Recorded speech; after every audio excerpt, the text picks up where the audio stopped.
Bienvenido, don Pepe. Encantado, Abril, de estar con usted en este espacio, ¿verdad? Tan importante. Aunque la entrevista inicialmente, y para que lo sepan, habíamos pensado que íbamos a hablar solamente del tema laboral.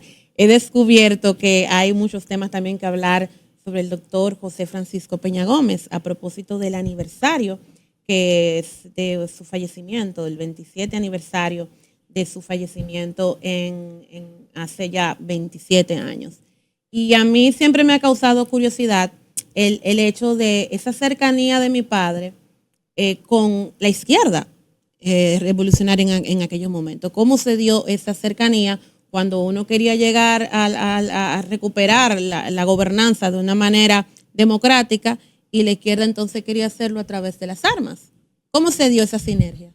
Usted sabe que nosotros, mi generación, fue una generación que se confrontó mucho con el gobierno del doctor Balaguer, sobre todo en aquellos fatídicos, digamos nosotros, 12 años, que yo he recordado 12 años, porque nosotros, según la tesis del presidente Balaguer, teníamos tres caminos, ¿verdad? Uno podía hacer el exilio, la cárcel y en otro caso la muerte, ¿verdad? Que incluía la desaparición. Y él lo decía así a la clara. Él lo decía así, y gracias que están presos, porque por lo menos preservan la vida. ¿Entiendes? Entonces, él lo decía cuando le pedían la libertad de los presos. Entonces, llamaba la atención a aquel líder llamado José Francisco Peña Gómez. Todo muchacho, como yo, cuando veían a aquel hombre y veían sobre su origen, cómo este hombre se levantó contra todo pronóstico, contra toda la vida, contra todos los obstáculos, y se encubró tan alto, ¿verdad? Lo veíamos como un ejemplo a seguir, sin compartir su ideología, porque teníamos una ideología radical y él era un demócrata. Entonces, eso se afianzó más cuando ante aquella bestial persecución que se daba, Peña Gómez entonces hace una alianza táctica con aquel partido llamado Movimiento Popular Dominicano, que como ustedes saben encabezó Maximiliano Gómez, el Moreno, que es el papá de Guido Gómez Mazara, ¿verdad? Y Fabricio. Nuestro gran amigo, sí, y Fabricio Gómez Mazara. Entonces uno veía esa consideración de Peña Gómez y esa solidaridad con esa izquierda, independientemente de que eso le traía entonces consecuencias, porque se le acusaba como de encubrir, de ser comunista, etcétera, etcétera, etcétera. Y eso, por supuesto, le mellaba su relación con otros sectores de poder. Sin embargo, él nunca dejó de reconocer el valor de la izquierda, y recuerdo como en una manifestación, en una caravana, salieron a relucir la bandera roja y negra del MPD, era una bandera roja y negra. Entonces salió esa bandera roja y negra y Peña va y dice públicamente en tribuna democrática, pese a toda la represión que se ha cometido contra ese partido, se nublaban las lomas, los campos de aquella bandera roja y negra mezclada con la bandera blanca del Partido Revolucionario Dominicano. Eso estremeció, ¿verdad?, a una multitud que escuchaba, ¿verdad?, esa alocución en aquel histórico acuerdo de Santiago, ¿verdad?, que se hizo. 76. Entonces uno fue tomando ese respeto, ¿verdad? Y aunque teníamos, como usted dice, un cisma, en el sentido de que él siempre creía en la vía democrática y nosotros en la otra vía, pues había respeto. Cuando el PRD llegó al poder el PRD, usted sabe, el 78. Partido de la Esperanza Nacional, 78. Caramba, habría que ver. El presidente Guzmán limpió la cárcel de presos, una ley de amnistía, trajo los exiliados, trajo los presos, terminaron las persecuciones y demás. Pero también hubo momentos difíciles en el segundo gobierno del PRD con Jorge Blanco. Con Salvador Jorge Blanco. 1984. Estamos hablando del abril del abril de Peña de 65. Pero el otro abril, la poblada, del 84, lo que vos llamó poblada, fue estremecedor. ¿Fue tan grave esta poblada como se dice? Porque la gente habla de cientos y cientos de muertos, pero es lo que se dice, cuando uno quiere como buscar la prueba, como que no aparece. ¿Fue tan grave así, por lo menos con los fallecidos? No fue tan grave con los fallecidos, fue tan grave en la violencia que hubo por un asunto que fue claro. Usted sabe que el Fondo Monetario en ese tiempo se hacían unos acuerdos, el acuerdo de stand-by con el Fondo Monetario. Si ese acuerdo de stand-by, Peña se opuso. Y se opuso Magluta. Y ellos dos discutieron con el presidente Jorge Blanco en ese tiempo. Eso no se habla mucho, ¿no? Pero mucha gente lo sabe. Y yo recuerdo que hubo una discusión entre Peña y el asesor del Fondo Monetario que estaba aquí. Me acuerdo que se llamaba Julio González. Una discusión entre ellos, porque Peña decía que no se podía aplicar esa política de choque, ¿verdad? Porque era así, choque. Que la población no lo iba a soportar. Era una alza de precio, abril, de comunal. Pero el tipo decía que sí, ¿verdad? ¡Pram! Se aplicó eso. La gente se levantó, se armó un tremendo lío. La policía llegó a ser reducida por las masas. Hubo que tirar el ejército a la calle. Y cuando se tira el ejército a la calle, usted sabe, pueden haber consecuencias, ¿verdad? Porque el ejército está preparado. El ejército no está preparado para bregar con civiles. Con orden, ese no es su Hubo trabajo. un problema. Pero ¿qué fue lo grande de Peña Gómez en ese momento? ¿Qué es lo grande de Peña Gómez en ese momento? Que Peña Gómez fue el ideólogo de vertebrar eso y traer al país como a la vuelta a la tranquilidad y al orden. Porque él dijo lo siguiente: miren, señores, hay que negociar. A Blanco y compañía, hay que negociar, buscar una negociación. Y la vía de negociar es buscar entre los que protestan a los que tienen estatuto legal. Y ahí están las centrales sindicales.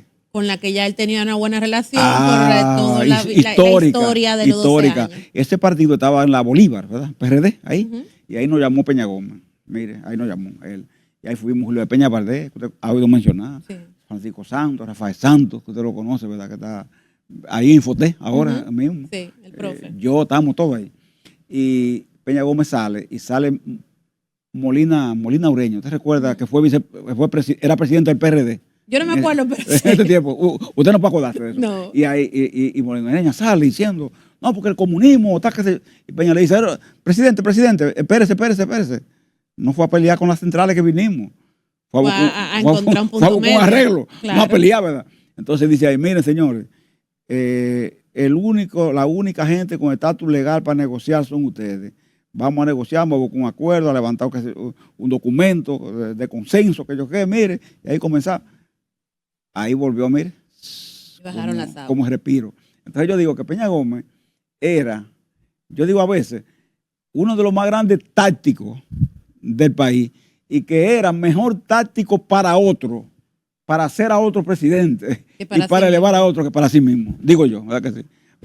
O sea, digo yo personalmente, usted hija, ¿verdad? No, pero para mí queda muy claro después de leer la historia de que ni Guzmán ni Salvador hubiesen sido presidentes sin papi, y definitivamente ni siquiera Hipólito hubiese sido presidente, porque definitivamente su fallecimiento le dio un empujón al PRD y por eso llegamos a la meta. Y que su gran liderazgo sirvió de colchón para muchísima gente, y que mucha de esa gente después, sin embargo, no correspondió a esa nobleza con papi como se entiende, ese tomidaca de yo te ayudo ahora para que tú me ayudes después. Un hombre, caramba, un hombre que tuvo la oportunidad de ser presidente fue por un gin, porque en aquel pacto del doido, que Balaguer...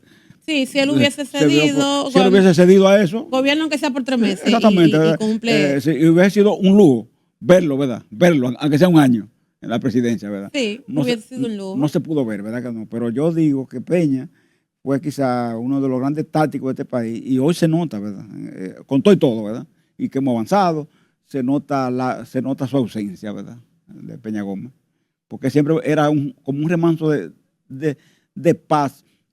Te hablaba de una manera así con esa voz estentoria, fuerte, pero a la hora de la verdad, que veía cuando la verdad, y que podía ver un baño de sangre, ¿verdad? Primero que decía, bueno, en virtud, mi gente tan armada, las suyas están armadas, pero tenemos que evitar. Y siempre buscaba el arreglo, ¿verdad? Entonces yo digo que él me dijo en un hacen momento falta. dado de que cuando lo del 65, su juventud le permitía hacer cosas que luego con los años ya él no se sentía en la capacidad de ese tipo de responsabilidades. Pero ya cambiando radicalmente de tema, ya usted no habló todo lo que fueron los sindicatos, lo que significaron para República Dominicana en los 70. Y mucho del el Código Laboral Dominicano, con todo y que hay que arreglarle muchas cosas, es muy de avanzada y muy por encima de lo que se vive alrededor del mundo. ¿Qué tanto ha evolucionado el sindicalismo en República Dominicana de los 70 hasta la fecha? Bueno, puede decirse que ha evolucionado en el sentido, yo siempre trato de abrir, de ver la cosa como en sentido positivo, ¿verdad? Independientemente de que tenemos que admitir la falencia, ¿verdad? Uno dice, bueno, en aquel sindicalismo de los 70, era un sindicalismo combativo porque teníamos un gobierno opresor, ¿verdad? Que perseguía, encarcelaba. Hoy nosotros no podemos decir que tenemos eso. Hemos conquistado una democracia, ¿verdad? Hoy podemos tener un programa como este y hablar así, y hablar todo lo que quisiéramos. Hoy no se nos prohíbe hablar por tribuna democrática como se hace con Peña Gómez. Eso hoy no se puede hacer. Entonces uno dice, bueno, eso avance. Mucha gente dice, no, el sindicalismo se ha entregado, el sindicalismo es gobiernista, el sindicalismo ha cedido, etcétera, etcétera. Pero es que usted tiene que entender también que hay que readaptarse a las condiciones actuales. Son condiciones distintas. Entonces, yo digo que hoy el sindicalismo de los 70 ha sido superado, ¿verdad? Por un sindicalismo que aunque tiene menos carga ideológica porque el contexto mundial ha cambiado, es un sindicalismo que como quiera preserva lo principal. ¿Y qué es lo principal?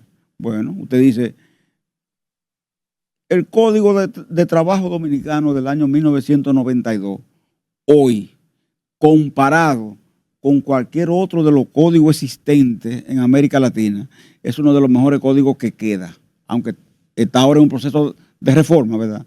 Pero es uno de los mejores códigos que queda. Usted dice, bueno, hemos logrado superar, por ejemplo, la limitación de lo que era antes Seguro Social, tener una ley de seguridad social. ¿Es perfecta? No, tiene problemas, pero luchamos por superarla. Hoy, por ejemplo, aquel fraccionamiento del movimiento sindical que era tan extenso que llegamos a tener hasta 10 centrales sindicales, hoy se ha reducido. Hoy hablamos de 3 centrales sindicales. Un contexto mundial, por supuesto, distinto, donde hay una sola internacional prácticamente a nivel mundial y a nivel de las Américas, no hace ser diferente. Usted dice, ¿qué hace el movimiento sindical hoy? ¿Qué prefiere? ¿A qué un estado de confrontación y movilización constante y de huelga permanente? ¿O prefiere mejor la concertación? Y el movimiento sindical se ha declinado por ir a la concertación. Pero entonces, también influye tal vez el que los jóvenes no estén tan integrados, o por lo menos en lo que se ve, no pareciera como que hay una generación 30 y tanto o menores de 30 que estén muy involucrados en este proceso de sindicalismo. A nivel general, el propio sindicalismo, por ejemplo, internacional, aquí se va a celebrar ahora, bueno, decirlo en este programa, se va del 14 al 17, el 5º Congreso de la Confederación Sindical de las Américas. 14 y 17 de mayo. O sea, sí, de 14 al 17, ahora se va a celebrar aquí en Punta Cana, el 5º Congreso de todos los sindicatos de las Américas. Uno de los análisis que se va a hacer ahí va a tener que ver no solo con el tema de lo que es la inteligencia artificial, cómo se están sustituyendo los empleos hoy o se pretenden sustituir, los temas de seguridad social, ese contexto que existe, sino también el tema de la participación de la juventud en los sindicatos. ¿Por qué? Porque lo que usted está diciendo ocurre que no es un fenómeno dominicano, es un fenómeno internacional, donde hay una juventud cada día menos interesada, por ejemplo, en lo colectivo. Sabe que el sindicato tiende mucho a trabajar el bienestar general. El bienestar general. Bueno, ahora la gente se la ve más dedicada a pensar individualista, en su bienestar propio, ellos individual, propio. Sí. Yo soy mi mundo, yo soy el que tengo que buscar mi vía, mis soluciones, porque también desde arriba se le inyecta, ¿verdad?, ideológicamente esa visión. Entonces muchos piensan así y por eso muchas veces no aprecian la necesidad del sindicato. Es una corriente muy poderosa entre la juventud hoy. Aunque hay otras partes de la juventud también, en efecto contrario, ¿verdad?, que sigue apostando siempre a los sindicatos, a su esfuerzo, etcétera, a la etcétera. organización. Y a la organización. Usted hablaba del tema de la seguridad social.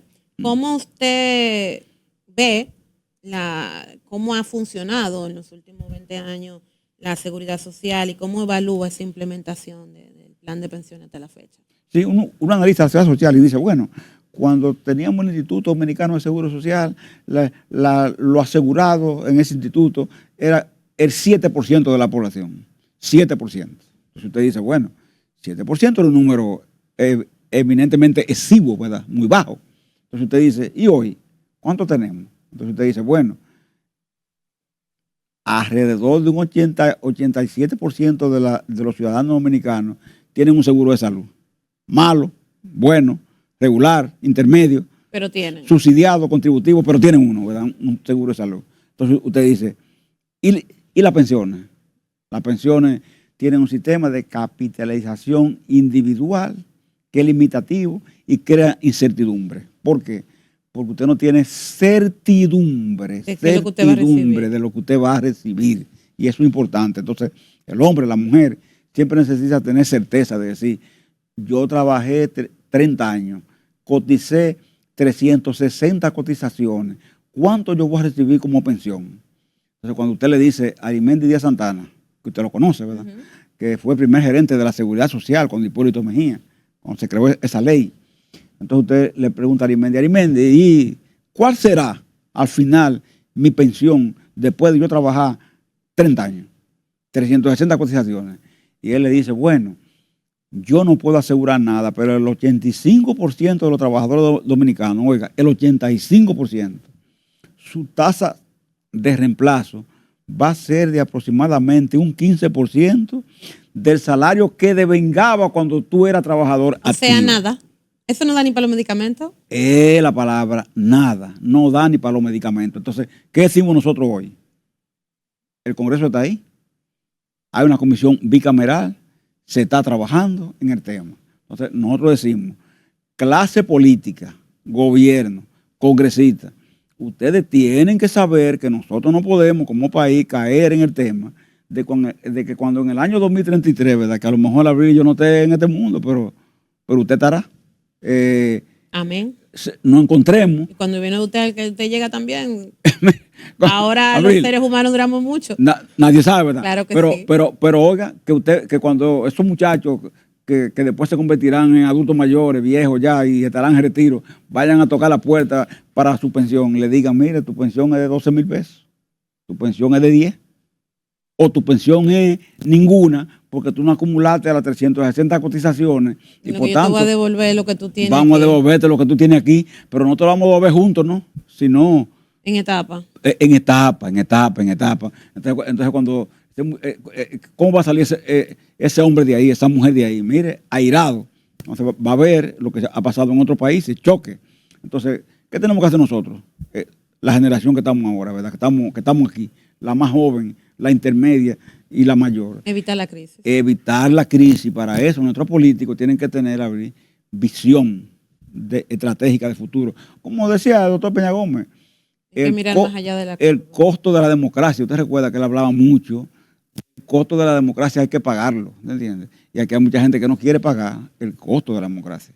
Entonces, precisamente ahora con el Día Mundial del Trabajo, una de las cosas que todos hemos comentado, y ya tenemos 2 años escuchando sobre eso, es el pedido del empresariado de, si no eliminar la cesantía, buscar otras opciones. Ellos dicen que eso ha sido una de las razones, porque las pymes quiebran, que es una carga para las empresas. ¿Cuál es la opinión Abril, sabe que fue muy bueno Seguridad Social junto con este tema, porque estratégicamente muchos de nosotros decimos que la cesantía es un fruto de la inexistencia de un sistema de seguridad social funcional. Cuando un sistema social es funcional, la cesantía no es necesaria, porque si usted se va a Finlandia, Noruega, Dinamarca, Suecia, no hay cesantía. ¿Por qué? Porque existe un sistema de seguridad social que más que seguridad social es un sistema de protección social. Entonces la gente nunca está un estado de bienestar, desprotegida, un estado de bienestar, que era lo que, ¿se acuerda? Errol Palmer, aquel sueco, ¿verdad? Sí. Que Peña Gómez tanto mencionaba, bueno, pues propició en su país. Entonces, ¿qué decimos nosotros? Si ocurriese aquí el que se instaure en un momento determinado un estado de bienestar vía el sistema de protección social, usted tendría que pensar entonces que quizás la cesantía no sea una exigencia que los sindicatos tienen que ver como una especie de seguro de vida, como una razón, diríamos así, de existir, que protege al trabajador en la desgracia de un desahucio, ¿verdad? Que lo excluya de su empleo. Pero mientras eso sea así, uno no puede hacer lo que los empresarios proponen, porque ¿qué le dicen ellos a uno? Ellos le dicen a uno, mire, para resolver ese tema y que haya más empleabilidad y que aumente la calidad del empleo, que se desarrollen más inclusive el nivel salarial, se necesita que ustedes acepten, por ejemplo, que la cesantía se reduzca a solo 6 años, con un tope de hasta 10 salarios mínimos, dicen ellos, ¿verdad? Eso es diciendo, por ejemplo, que si usted es una gerente de una empresa determinada, vamos a suponer de hotelería, ok, usted es una gerente de ahí, usted venga, vamos a suponer 150,000 pesos por su condición de gerente, preparada y demás asuntos, ok. Cuando usted vaya, por ejemplo, a liquidarse, como dice la gente, ¿verdad? Que la vayan a liquidar, el patrón suyo la va a llamar, le va a decir, bueno, usted tiene 20 años aquí, pero yo no la tengo que liquidar a usted por los 150,000 que usted gana, sino por el mínimo del sector a que usted pertenece. Que vamos a suponer que sea 21,000 pesos. 21,000 pesos. Entonces, sus 20 años no son por los 150,000, no. Son sino casi 200. Por los 21,000, ¿verdad? Entonces, usted sabe, Abril, cuando calculamos ese tema, ¿cuál es la cesantía más alta que se pagaría si nosotros hubiésemos aceptado eso que los empresarios proponen? 250,000 pesos sería la más alta de toda la cesantía. Entonces, por eso fue que nosotros insistimos que la cesantía no estaba en discusión. El presidente sometió el proyecto y dijo claramente, en el caso de la cesantía no fue incluida porque no hubo consenso. La cesantía quedará para otras reformas. Así fue que llegó. ¿Qué es lo que nos preocupa a nosotros, de esto, aprovechando el programa?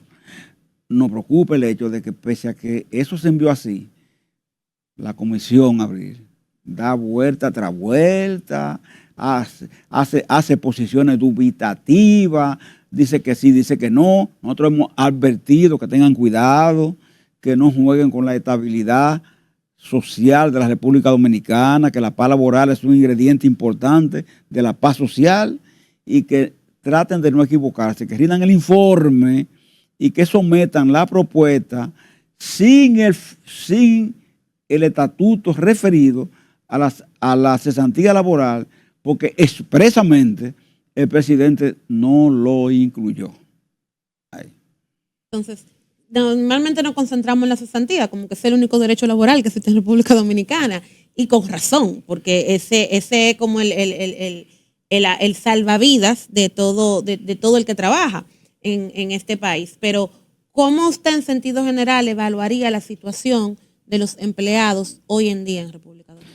Bueno, como usted dice, uno se pone y se concentra en la cesantía, pero como usted dice, ¿qué más vimos nosotros ahí? ¿Qué más vimos nosotros ahí? Por ejemplo, nosotros vimos el tema de lo procedimental, lo procesal. Sabe que hay muchas quejas de los embargos temerarios, de las acciones. Sí, porque como indebidas. se dice una cosa, lo digo la otra. Claro. Hay un grupo que se ha dedicado a chantajear a las empresas y a provocar cancelaciones, aprovechándose de que muchas realmente no tienen un departamento de recursos humanos y jurídicos de la manera que debiese de tener para bajar costos, y entonces hay una cantidad de bufete de abogados aquí que se dedican a hacer la vida un infierno al empresariado. Palabra profética, porque cuando usted analiza y dice, ¿cuál es tu pretensión? Un caso de 50,000 pesos, convertirlo en uno de 200,000, ¿me entiendes? Esa no puede ser la pretensión nuestra como sindicato, porque eso perjudica a la empresa y provoca cierre de empresas, y a nosotros lo que nos interesan son las empresas abiertas. Entonces, por eso se creó en la reforma una figura que se llama el juez de la conciliación, Abril. un juez que solo estará encargado de buscar avenencia entre las partes. No va a entrar al fondo del problema. Va a tratar de buscar transacciones, acuerdos entre la gente, para evitar que se judicialicen, que todo se judicialice y termine encareciendo el proceso. Esa fue una acción que se tomó ahí. Resolvimos el tema también, importantísimo, de la carga horaria. Usted sabe que muchas veces la jornada es compleja, ¿verdad? La lucha histórica de los trabajadores, el 1 de mayo, que fue por la jornada. Entonces, ¿qué hicimos ahí? Admitiendo la realidad de que muchas modalidades de trabajo han cambiado. Hay muchas modalidades de empresa. Hoy usted no puede tener, por ejemplo, los horarios rígidos que tenía en el comienzo de desarrollo del capitalismo, ¿me entienden? Hoy los horarios tienen que tener cierto nivel de flexibilidad. Y también hay trabajo a distancia ahora.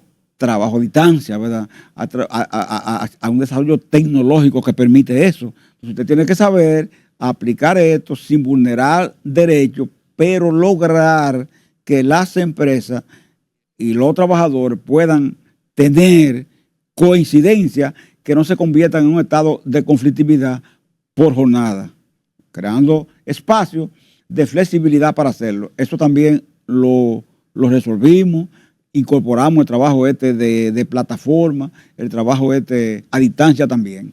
Pero además, Abril, hicimos otra cosa. Usted ve que tenemos un problema con el tema de la migración. Bueno, tenemos un problema con la migración porque aquí usted sabe que hay en el código quedó un acápite que se llama nacionalización del trabajo. Pero se refiere a una nacionalización del trabajo que la sanción al empleador violador es colectiva. ¿Usted se fija? O sea, violó un tema. Bueno, se aplica una sanción colectiva y muchas veces... Cuando usted se refiere a colectiva, ¿a qué se refiere? Por ejemplo, una persona violó el 80-20 y puso 20 trabajadores extranjeros de más, de lo que podía, de lo que cabían, ¿verdad? En el andamiaje de la empresa que se tiene. Entonces se aplicaba una multa, vamos a suponer. Pero no por cada empleado extra, sino por los 20 en completo. Por los 20. Entonces, ¿qué se hizo? Bueno, vamos a aplicar esta multa, pero por trabajador. Si son 20, por cada uno, no colectivamente. Porque cuando uno lo hace colectivamente, ¿qué es lo que la empresa hace? A la empresa no le sale a nada, dicen, gana más contratando y pagando la multa. Claro, como decía Luis Miguel de Can, el costo de violar, ¿entiendes? Es menor que el costo de pagar, por ejemplo, la sanción. Entonces, ¿qué es lo que yo voy a hacer?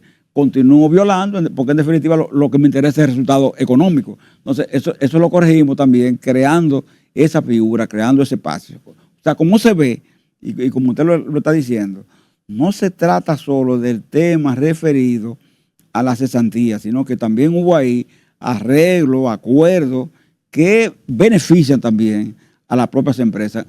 En el caso, por ejemplo, de la seguridad social que vimos ahorita, apuntamos hacia una revisión, porque en el introito, antes de entrar al programa, nosotros hablábamos de muchas veces el entorpecimiento para desarrollarse que tiene la pyme.